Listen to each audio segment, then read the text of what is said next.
Mereka bergandingan meringankan beban. Ikatan persaudaraan kesufian membentuk kekuatan dalaman. Namun, keringat mereka hanya menguntungkan satu golongan.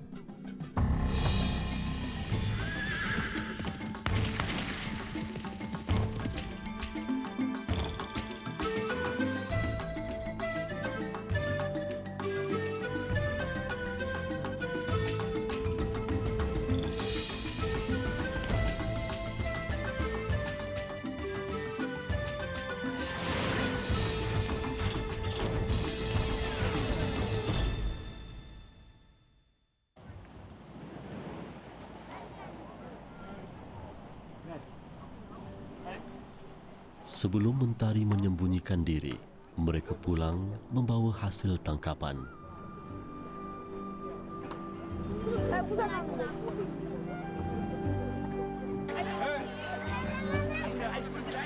Kesatuan akidah yang dianuti mengajak golongan muda dan tuanya bergandingan meringankan beban.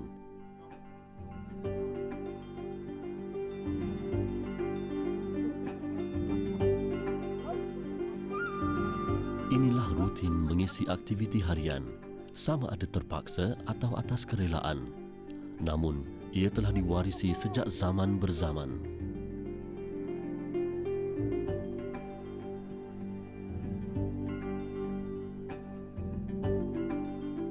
Republik Senegal di barat benua Afrika menghadap lautan Atlantik.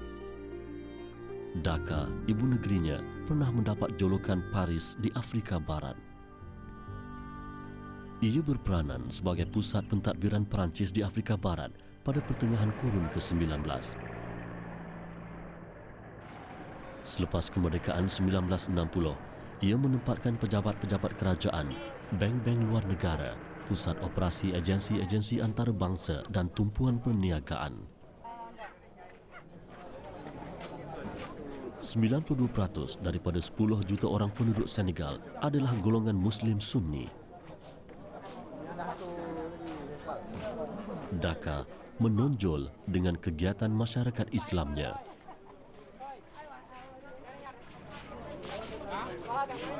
Kepadatan penduduk di sini melebihi 2 juta orang. Ia tumpuan warga Senegal mencari kehidupan menerusi sektor perniagaan.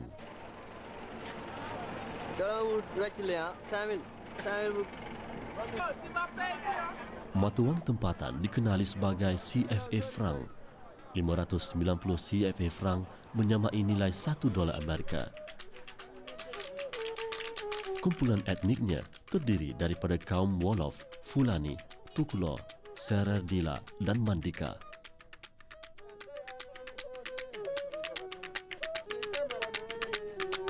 Dhaka mempamer kehidupan pecahan etnik tempatannya.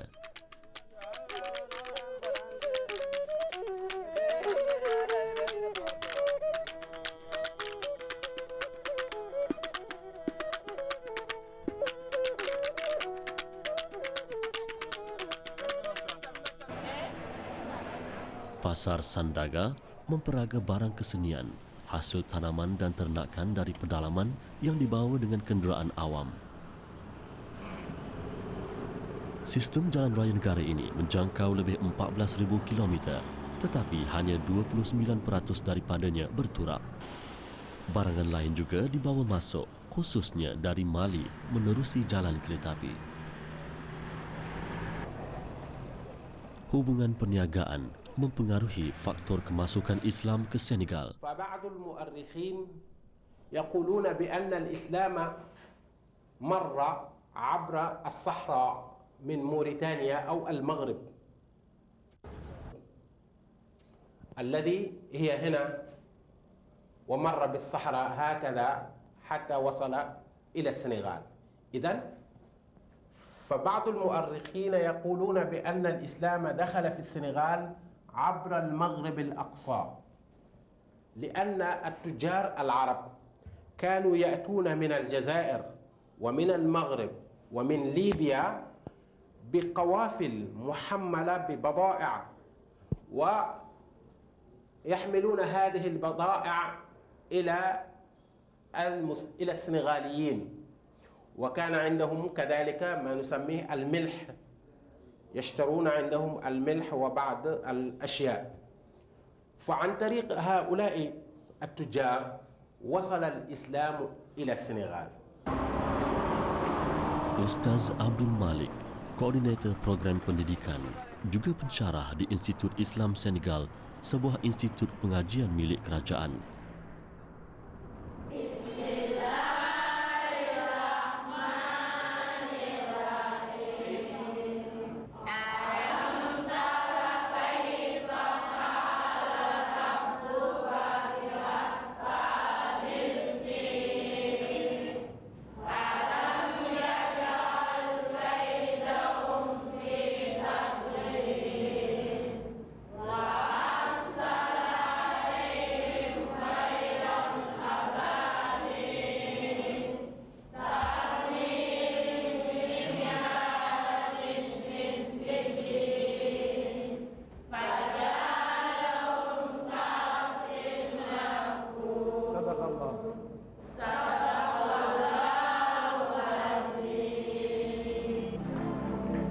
Institut ini didirikan pada tahun 1974.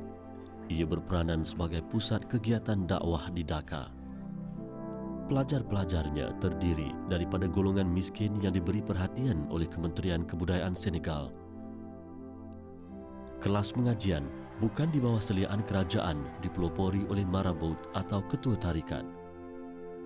Antaranya Syekh Umar bin Said Al-Futi. Dia dianggap sebagai pengembang agama Islam dan penentang golongan pagan di Afrika Barat. Usahanya diwarisi oleh Sedan Norutal yang meninggal pada usia 100 tahun. Perjuangan Syekh Umar Futi kemudiannya menjadi warisan dinasti Khalifah atau ketua tarikat Tijaniyah. Muntaga Tal memimpin kumpulan itu hingga hari ini. Berusia 86 tahun, kehidupannya dikelilingi anak murid kanan bertindak sebagai pembantu dan jurucakap kumpulan. Sebuah masjid di pedalaman Gini diasaskan oleh Syekh Umar menggambarkan keluasan pengaruh tarikat ini di barat Afrika. Tarikat Tijaniyah berasal dari perkampungan Ain Madi, Morocco. Diasaskan oleh Abu Al-Abbas Ahmad bin Muhammad, bekas pengikut tarikat Khalwatiyah dan Qadiriyah. Kehidupan masyarakat tempatan berkait rapat dengan aliran-aliran tarikat. 3 buah tarikat utama mendominasi kehidupan mereka, iaitu Qadiriyah, Tijaniyah dan Muridiyah. Selain itu, banyak lagi pecahan tarikat lain termasuk Tijaniyah yang berpecah kepada beberapa kumpulan.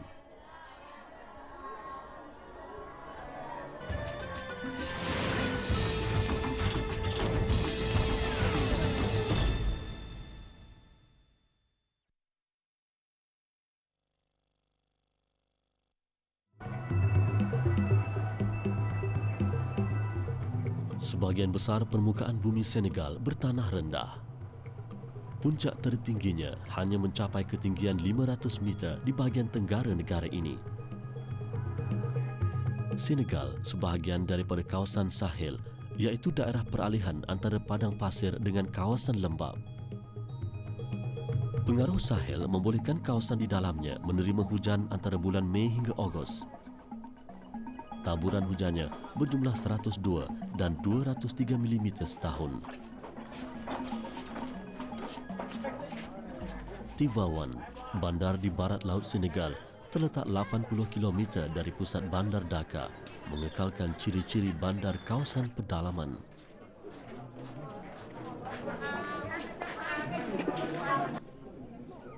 Kaum etnik Wolof membentuk lebih 18,000 orang penduduknya.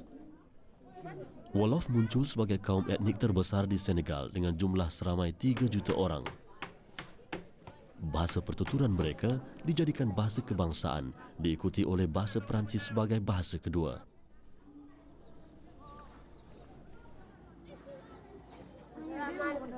Majoriti penduduknya beragama Islam. Ia menjadi pusat kegiatan sebuah pecahan tarikat Tijaniyah. Dalam prinsip tarikat ini, anggotanya digelar ahbab atau sahabat mereka dilarang menyertai tarikat-tarikat yang lain. Pokok kad menjadi kering setiap kali musim hujan, tetapi ia akan subur menghijau ketika musim panas, sebuah kebesaran Allah di bumi Tivawan. Khalifah atau marabut Tijaniyah di sini memiliki ladang kacang dan buah-buahan seperti mangga. Malah mangga dari Tivawan dikatakan yang terbaik di Senegal.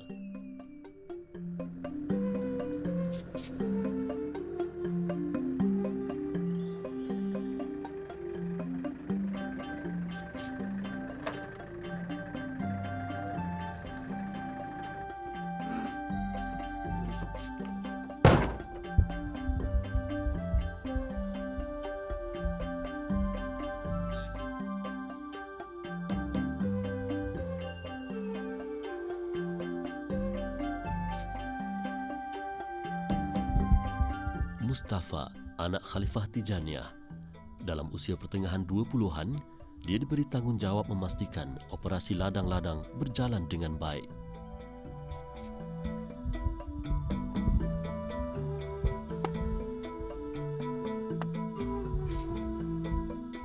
Pekerja-pekerjanya terdiri daripada penduduk sekitar.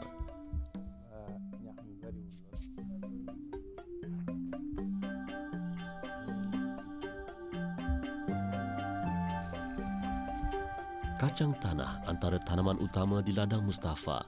Ia sebahagian komoditi terpenting Senegal. Negara ini adalah antara pengeluar kacang tanah terbesar di dunia. Pada tahun 1991, ia mengeluarkan 505.900 tan metrik kacang tanah.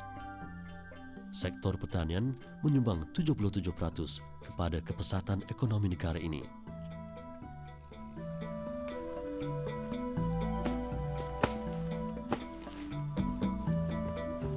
Dibesarkan dengan pendidikan agama di samping prinsip-prinsip Tijaniyah, Mustafa turut mendapat sanjungan daripada penduduk tempatan sebagaimana yang dilakukan terhadap ayahnya.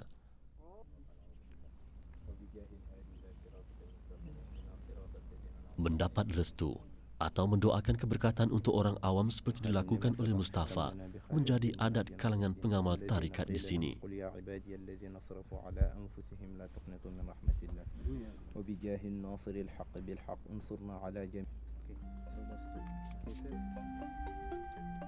Terdapat lebih 100 pokok mangga di ladang Mustafa.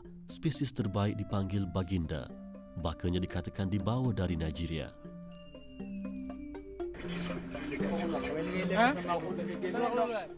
Pengaruh Khalifah Tarikat atau Marabut menusuk dalam kehidupan penduduk Senegal. Malah generasi muda mereka turut ditanam sikap memuliakan Marabut dan sentiasa bersedia berkhidmat untuk mereka.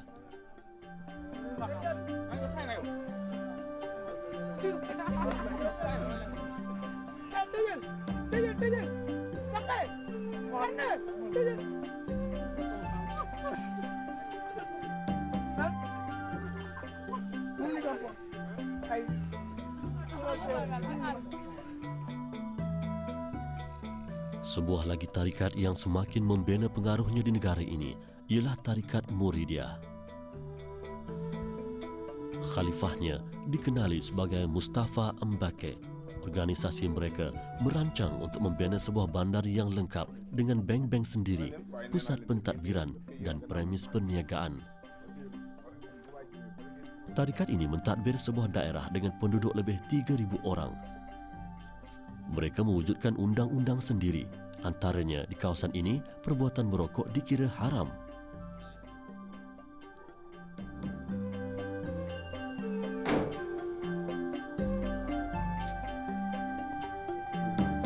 Pengunjung biasanya dikendaki menemui Marabut bagi memaklumkan kehadiran mereka.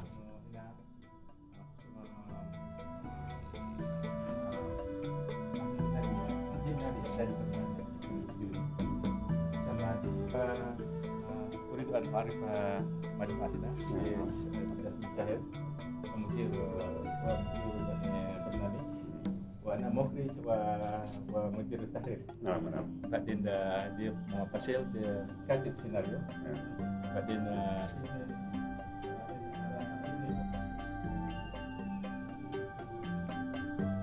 Tempat tinggal dan cara berhadapan dengan ketua tarikat menggambarkan jurang antara ketua dan pengikut mereka.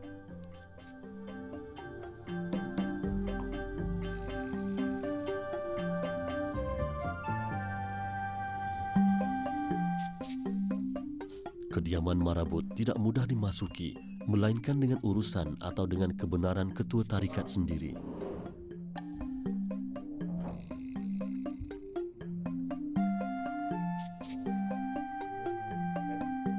Kediaman ini tidak sekadar dilengkapi perabot mewah, malah setiap sudutnya terdapat alat penghawa dingin.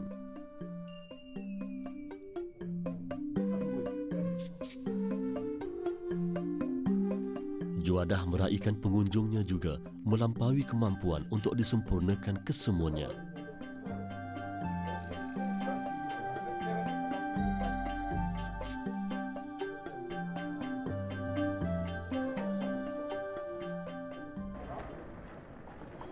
Di luar kediaman mewah dan di sebalik juadah yang lazat, masyarakat awamnya berjuang meneruskan kehidupan kais pagi makan pagi dan kais petang makan petang.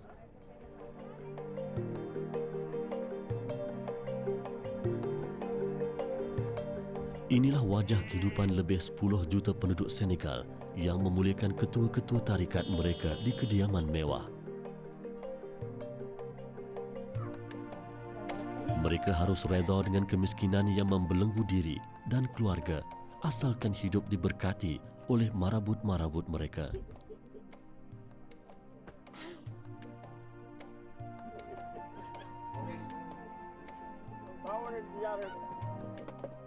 Akibat dikaburi oleh pengertian yang samar terhadap pendekatan sufi, keluarga ini sanggup mendiami rumah daripada kayu-kayu kering yang hanya boleh memuatkan 3 orang dewasa sahaja.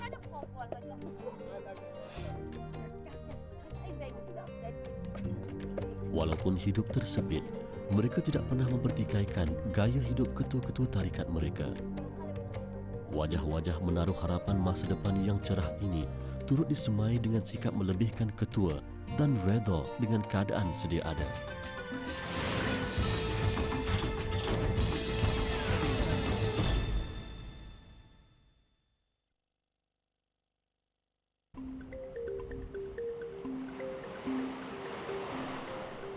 Nelayan pesisiran Lautan Atlantik di Dhaka begitu tekun menarik jaring rezeki mereka.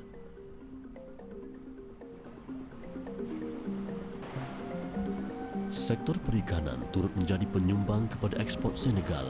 Hasil tangkapan pada tahun 1997 mencatat jumlah 507,040 tan metrik.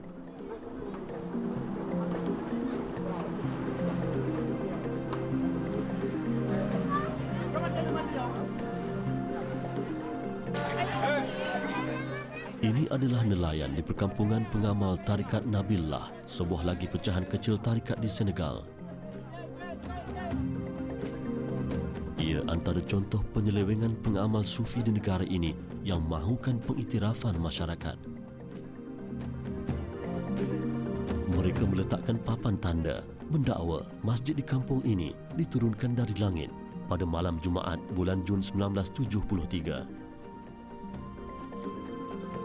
Dakwaan itu dibuat oleh Muhammad Senege, Khalifah Tarikat Nabilah. Dia meyakinkan pengikutnya bahawa dia melihat model masjid ini turun dari langit dan terletak di atas tapaknya sekarang.